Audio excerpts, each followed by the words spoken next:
I wanted to put out a quick video for some of the updates I put to SM channel tools.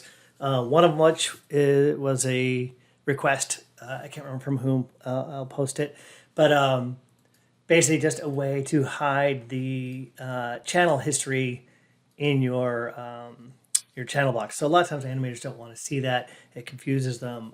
It's a very simple thing called is historically interesting. By default, it seems like most nodes go by a level of 2. But if you set it to like a level of 0, what'll happen is it'll hide it from the channel box over here. So it's this little button right here that has, it says historical, but it's cut off. I may change that, but be careful with this just because it will set these nodes, if you're still in the middle of rigging, it will set these nodes to hidden from the channel box, and that can sometimes be confusing. So it's definitely something I would do like right at the very end, or if you have a published script, something that publishes and then sends on. But if I just click the button, what it's going to do is look at the history of that object and basically hide all those nodes. Now, the interesting thing about that is it's going to hide them for every object that is connected to that particular object. So if I have other nodes in here that are connected, they're also going to get hidden. So I can do a little thing here called show history. So that's going to bring it back into our channel box here. I can see them both. Let's see, pcube1 blend shape, pcube1 blend shape. Okay, it's in both. Just these are some of the output nodes as you see, and these are some of the input nodes. So hiding them, you can also right click and say hide history. We'll hide them for both the objects because it's connected within that. The other thing you can do is I put some extra little things in there. What? Hey, hide history? Oh, no, show history, sorry. That's interesting. Oh, because, yeah, sorry. That's an output. So on an object that has it as an output, you're not going to see that. So generally speaking, animators are going to, you can see how the skin is gone now. Animators aren't going to be grabbing joints directly. They're going to be grabbing controls, maybe sometimes geometry, things like that. If you're a tech NM, you may have to go in and turn these back on to just be aware of that if you're getting a file that has that hidden. And actually that might be helpful too if you get a file that you don't have, you don't know it was done. I have a button for that too. So you can right click and say hide all nodes, and what that's going to do is go through and hide all the deformer nodes and some extra nodes that don't necessarily show up as deformers, like make NURB sphere, make NURBS mesh, make NURBS curve, things like that. So if you open a file and you're like, wow, nothing has any history on it, but I know it does because, if I move this, something happens. So obviously there's a connection there at some point of some kind if you don't already have it turned on. So when I turn on wireframe, often I will have the display affected turned on. So you notice how this turns purple. Basically anything that's connected in history is going to turn purple like that. By default now it's turned off. So if you open a file and you're like, wait, how is this connected? I'm not seeing it. I don't want to open the node editor and go through all the rigmarole. Where are my context clues like channel box telling me? You can actually go right click on here and say default interest on all nodes. And what that's going to do is basically go through a list of nodes, and I'll post that list. And if there's other nodes that you're running into that you want to hide and show, just let me know. I'll add them to the list. I kind of just did like a quick this is a node that I use all the time. This is a node I use. I opened up some rigs and said, oh, here's a bunch of nodes that show up in the channel box. Let's hide those, or conversely, let's show those when I do the default interest on all nodes. So this button here, I don't know if it's not going to be that useful to an animator, but it's going to definitely be useful to a rigger. But yeah, let me know what you think. And if you come up with any bugs or suggestions, I'd be happy to hear about them. And the other thing that I wanted to show is I put this out a little bit ago. I haven't heard any feedback on it, but maybe people are using it. Is I added some matrix connections in here as well. I don't always use the matrix connections. Sometimes you want those joints to have the direct connections on them. So if you export to like a game exporter or something like that, it will be directly on the joints. I haven't had a lot of experience using matrix and then also exporting for games. So I'm not going to tell you one way or another on that. Maybe you guys know better than I do. But basically, this is just sort of a quick way. And again, I don't know if this is necessarily something for animators, but more so for like riggers. So what I'm going to do is just show you a couple of things that I threw in there. So probably the most handy one is just the create parent matrix. Excuse me. So if I just grab two objects and I say create parent matrix, now this guy is going to be a child of this cube here, just like you would with a regular parent matrix, but you will notice that it didn't move.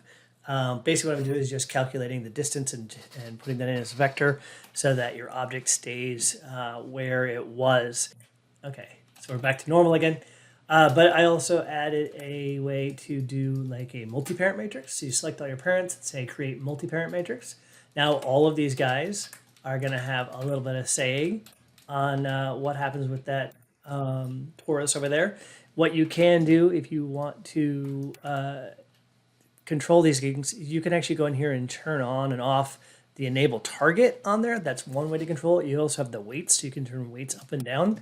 So rather than making you have to go to that node, which is perfectly fine, another way you can set that up is to go, and this might be good for like an animator. Again, though, it depends on what your output is like. If you're doing a lembic out, it's probably fine. It looks like I missed one. I keep missing this one. There we go. And I'll do a create multi-parent matrix with channels. So the only big difference here is that if I go to this parent matrix, I now have channels directly on that parent matrix node that will give me weights. So if I turn all these guys to 0 and I go ahead and move these, you can see it highlights purple to let me know, it is connected, but nothing is happening, right? So, but if I take these guys and move them around, there we go. So this last one here is p cube 1. That's the parent there. So if I zero that out, it's going to go back to its original position. But if I tab down and say 1, now this guy, this one's in control. And then if I go down here, I can zero this out and say number 4, which I think is this one. Yep, there we go. So that way you can sort of just have a quick way to almost have like a parent constraint that you can key on and off the weights really easily. At least that's the idea behind it. With that in mind, you may want to have, add another parent while you've already created one. So you can actually create, add to that by selecting the parent, selecting the driven, and go to matrix, and you have add to parent matrix with channels. You'll notice above that, the one above it says add to parent with channels as well. That's a typo, so I'm going to have to see what that means.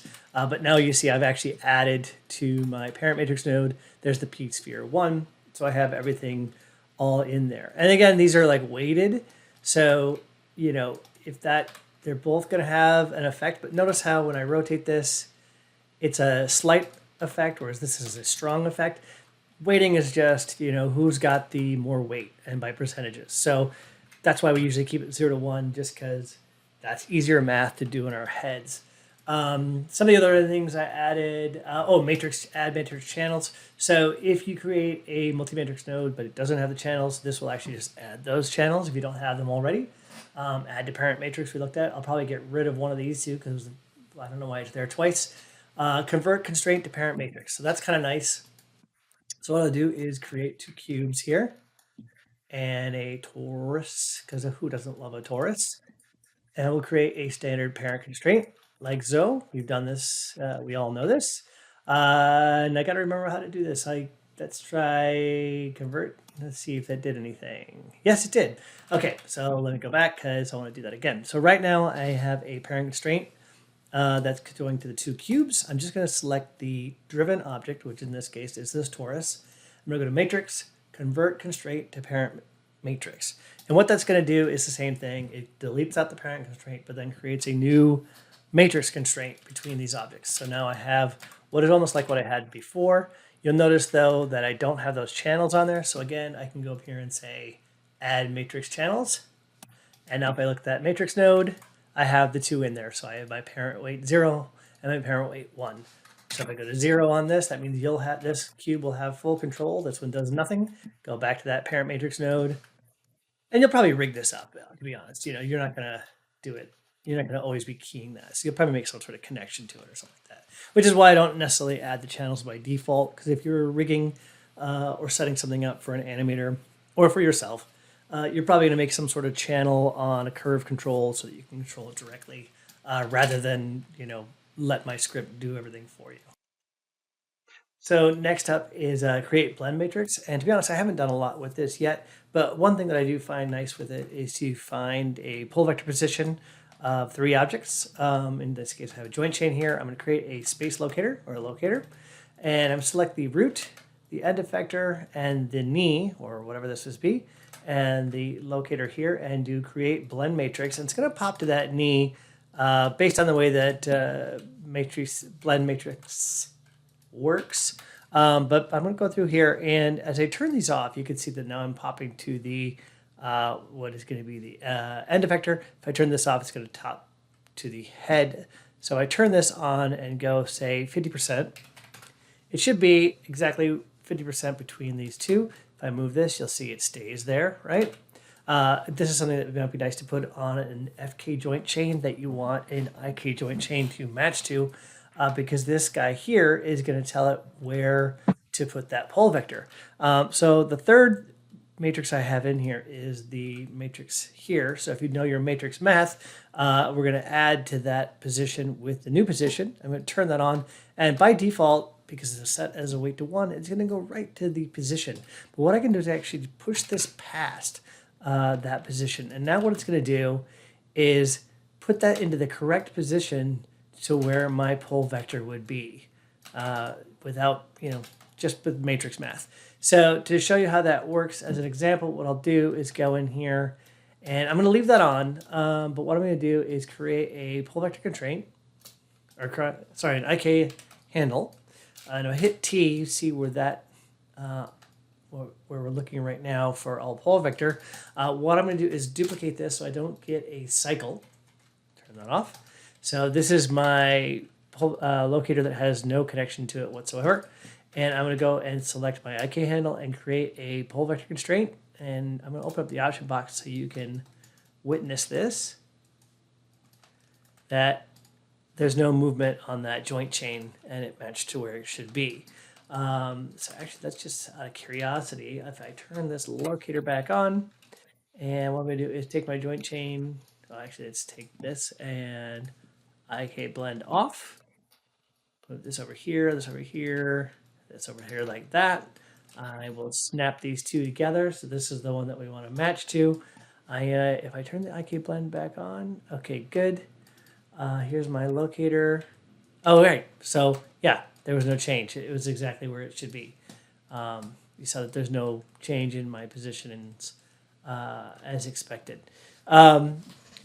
So yeah, that's something you can do with the blend matrix. Like I said, I don't use it all that much right now. It just gives you a 1-to-1. So you selected 3 objects, you get 3, and then it takes into account the original matrix position of that object.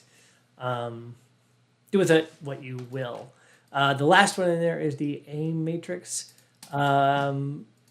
which I haven't done a lot with yet. So let's just try that out really quick. Create a locator, put that here. What do I need here? Aim, up, and driven. So let's grab an up vector. I'm going to take this and put that here. So aim, up, and driven. And let's see what happens if I do an aim matrix.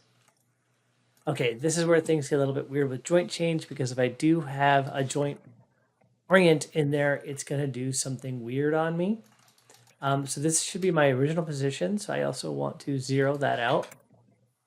All right, so now we're based on that new locator position. This is going to be my 0 point for my joint chain. This is going to be my aim for that joint chain, and this is going to be my up vector. So you can see how that works. If I show the local rotation axes, you see if I go here, we can aim it straight up and down, and then our aim is going to go and do this here, and then this is our base position. So it created it created that extra locator for me. Sorry, so that I had that original position to work from. Again, another thing I haven't done a lot with. Those of you that are smarter with matrix math than I am probably can do better with that. I just did based on the documentation. Said, oh, here's how you set up a matrix, and so I did that. But yeah, if you have any suggestions or critiques or bugs or whatever, just let me know. And yeah, I hope you like it.